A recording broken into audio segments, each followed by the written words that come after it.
Hello and welcome back to our channel. So today in this video we are going to discuss about how you can create your hunger station ID. So without wasting much of our time, let's dive into the video. So for this, all you need to do is simply tap open your hunger station app, and once you tap it open, you will end up in this kind of interface where you need to enable your location.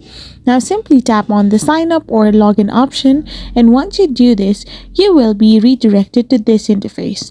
So now to create your account or get signed up into your hunger station account, all you need to do is simply type in your mobile phone number registered in Saudi Arabia. After you do this, you need to hit the continue button, and you need to now follow the on-screen prompts and give your verification with every document that the hunger station app will be asking you.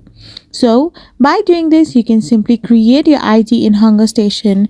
I hope you found this video helpful, so don't forget to hit that subscribe button and do give us a thumbs up. We will be back again with more informative videos like this. Till then, keep supporting and thank you for watching.